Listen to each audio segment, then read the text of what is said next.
Hello everyone, my name is Maciej Gorywoda. I'm from Poland, but I came here from Berlin, where I'm a Scala and Android developer, and I work on an internet communicator wire. But today's talk is not about my work, it's about neural networks, and to be more specific, about how real neurons work and how they are similar to the theory behind Akka. I assume we all know Akka, more or less. So instead of going into that, I will start with a discussion on real neurons. Then we'll talk a bit about their similarities to Akka actors and how to implement an Akka actor, how to implement a neuron as an Akka actor. And then there will be a simple example of a small network with only one input neuron, a few of them inside, and it will recognize the SOS message in the Morse code from long and short bursts of signal. The thing is, nowadays, when the topic of neural networks comes up, what usually comes to our own neural networks in our brains is an image of a huge multi-layered perceptron playing Go or chess or recognizing faces or tanks on photos. The network I would like to talk about today is quite the opposite. And one of my inspirations were these little creatures. A brain of a honeybee consists of a bit less than 1 million neurons, whereas a human brain has more than 100 billion, 100,000 times more. Also, even though recent research shows that bees are able to learn, most of their capabilities are there in a bee from the very beginning of its life. A bee brain works on small chunks of very unreliable and limited data and has only split seconds to react.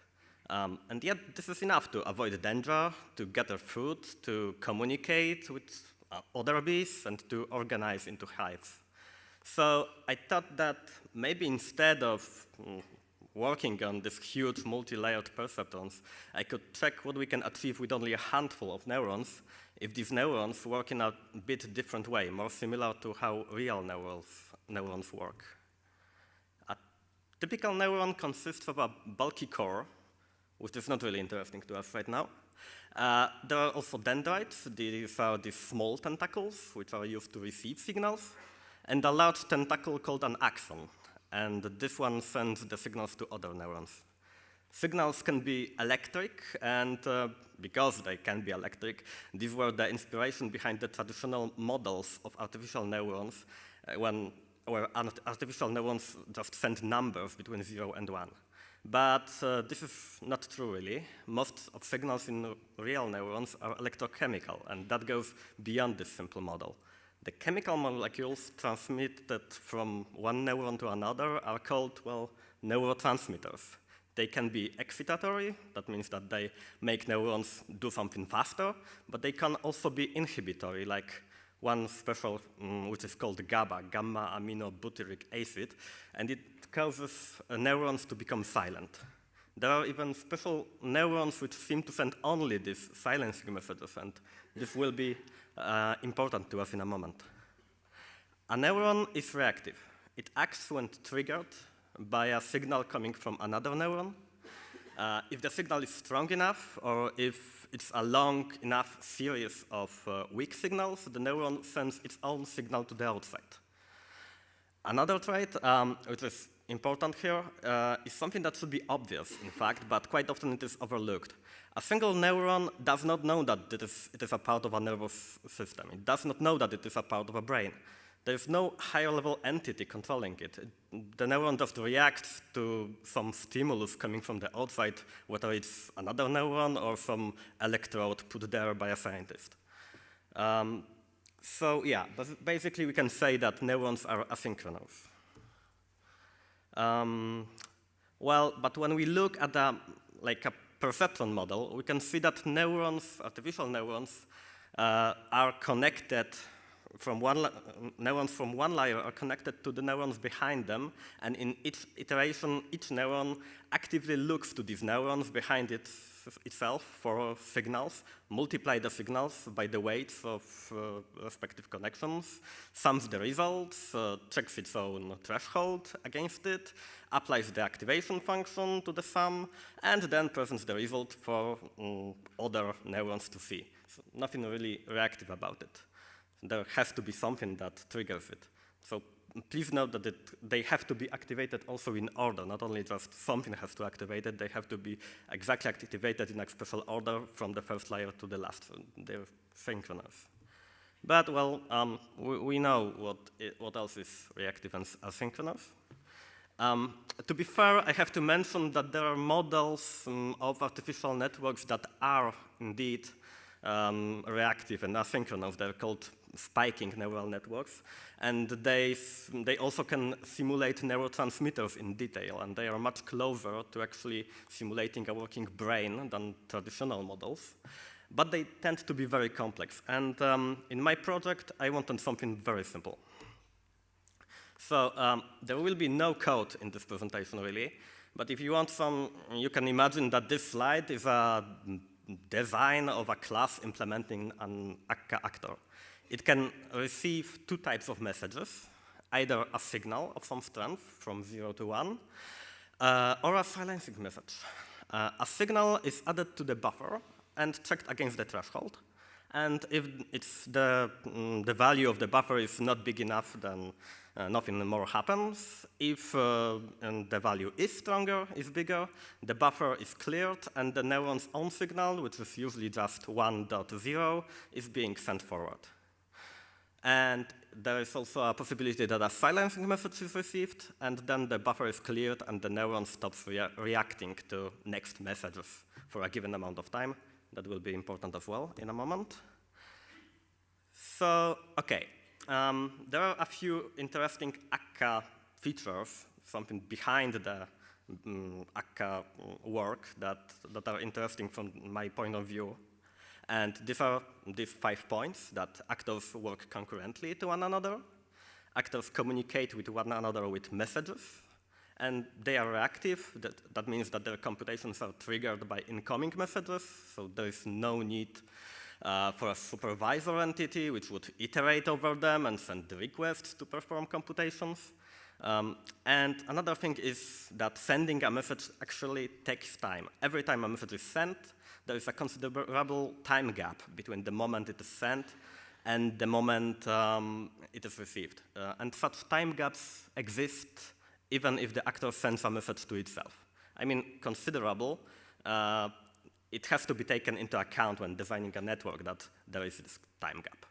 And the last point is that communication is unordered, even though Akka ensures that if one actor sends 2 messages to another actor, then they will be received in the same order they are being sent. But if 2 messages are sent to different actors, then we cannot say which actor will receive its message first. So, if the communication is unordered, doesn't it mean that how well will we design it, it will quickly descend into chaos? Well, yeah. But we can prevent this chaos. We just need a way to enforce that a small number of interacting neurons will work in an established sequence.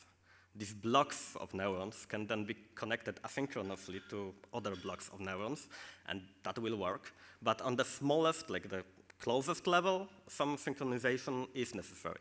But hold on. There is no supervisor. Neurons are not aware they are part of a bigger system. So how to do it? In fact, real neurons already know a way to do it, although in their case, it's a bit of a side effect. In case of a real neuron, when it sends a signal, this is a drastic change in the chemistry of this neuron. It needs a bit of a time to recompose itself to some default state. And this time is called the refractory period, and during that time, a neuron, even if it's stimulated again by some signal, it won't respond.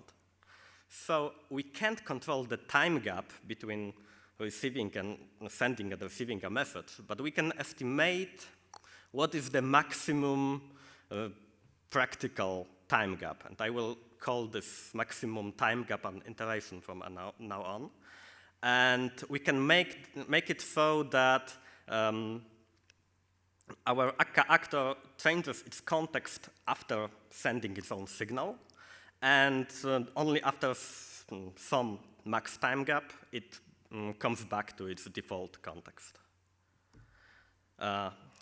Okay, but still, one neuron is useless. Only when we connect few neurons at least, they start to do something. In this talk, we will discuss two such blocks of neurons. The first of them is what I call the signal sum, because it sums signals. Of course, a single neuron also sums signals, so what's the point? In Akka, an actor knows where to send its own signals, but it does not know where its input signals are coming from. Imagine that we want to have a single neuron which would trigger only after there are like 2 or 3 signals sent to it. It means that we have to go to the neurons behind this one, and we have to set the weights of connections manually, and that's messy. Instead, we want encapsulation. We want a black box. We want to be able to send full force signals, and only after these 2, 3, some n such signals, our signal sum should trigger. And that logic should be inside the block. So in this case, we send our full force signals to this first neuron, and only this neuron is connected to the other one with some weight which is smaller, and it's just enough small that you need a few signals from the outside of the box to actually trigger the other neuron to send its signal outside. Another such block is a delay gate. It's a bit more complicated than the signal sum. When triggered by the input signal, a delay gate shuts down for a given amount of, for a given number of iterations. That is this maximum time gaps. And after that time, the delay gate releases an output signal and in the same time opens again to accept new input signals. It uses this self-silencing, so it silences the first neuron inside it to shut down and prevent any additional input signal from interfering. And there is a small feedback loop at the medium neuron, with the weight being 1 over n, where n is the number of iterations of the delay. So it means really that it's not the signal that is important, but the time gap. If during a given amount of time nothing stops the delay gate from working, it will tell us about it. So its message is basically, hey, nothing happened for the last like 500 milliseconds. This is very important, do something about it. So, but how to inform a delay gate that something happened and it should cancel its waiting? The concept of a block of neurons allows us to introduce a special kind of neuron, a silencing one. So this is what I told before about GABA neurotransmitters and special neurons which send only these neurotransmitters. A silencing artificial neuron is a neuron which can be triggered by any signal coming to it, even a silencing one as well. And in response, it sends silencing signals to all the neurons in the block. Just as putting 2 neurons in a signal sum lets us not to worry about the exact values of all incoming signals, adding a silencing neuron means that if we want to silence the whole block, we just have to know this one, the silencing one. We don't have to know what other neurons are there inside the block. Okay, so we have all the pieces in place, and it's time for the example.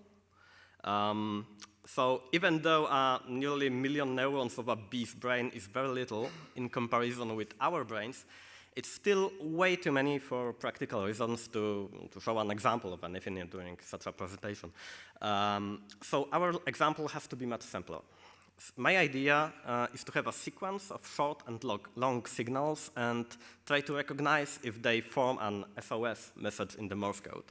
This is, and this is also a place where the analogy of a real neuron and an Akka actor breaks a little, because we need to encode short and long sound signals into, well, symbols or numbers. 1, 1 means a short signal. 2 ones mean a long signal, and zeros are actually not signals at all. They are not being sent. They are just time gaps. It means that there will be no signal sent for a given amount of time. Yeah. So we have a signal sum, we have a delay gate, and how can we make these blocks interact in order to recognize dots and lines? The delay gate, after receiving, that's the upper one, after receiving the first input signal, will wait for 2 iterations, and then it will release an output. In the same time, the signal sum, the lower one, will just wait for another signal, and then it will send its own output. When one block releases the output, it also sends a silencing signal to the other block. This way, if the input signal doesn't come quick enough, the delay gate wins, and we will have a dot. If the second input signal comes quick enough, the signal sum wins, and we will have a line. So the gap between signals is what counts, not the signals themselves.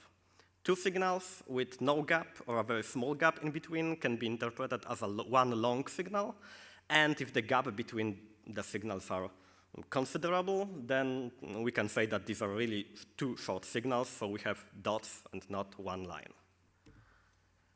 Okay.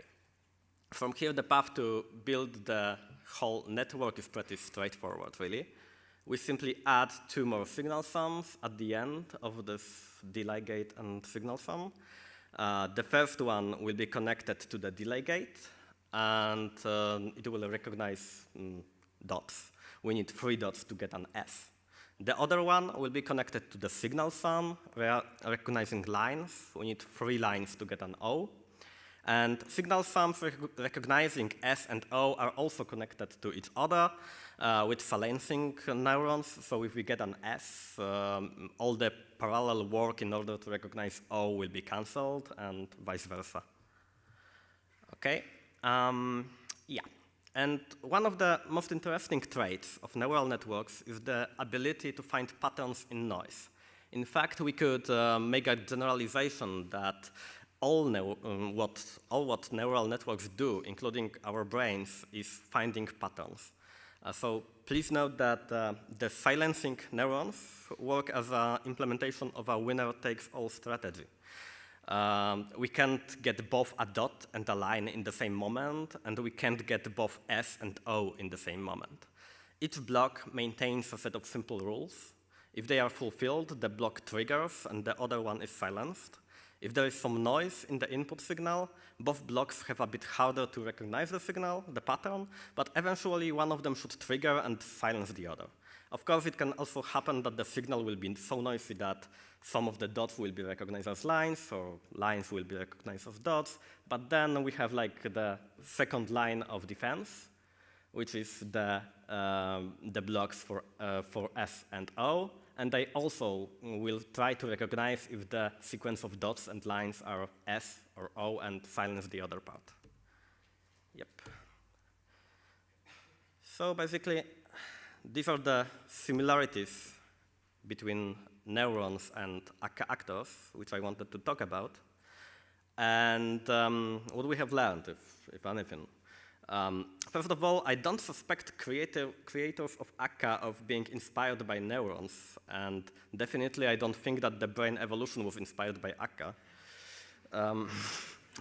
But still, we can see that there are some similarities which are not trivial, like this silencing and the asynchronicity and the reactivity of neurons. I find it very interesting, and I find it also worthy of further research. Another interesting trait is that it's not signals which are really important, but the time between them. Consider music or speech. When you have a song, if all the sounds in the song would hit you in the same moment, it wouldn't be a song really, right? You need some space, you need some time between the sounds to make it into something interesting, or some information.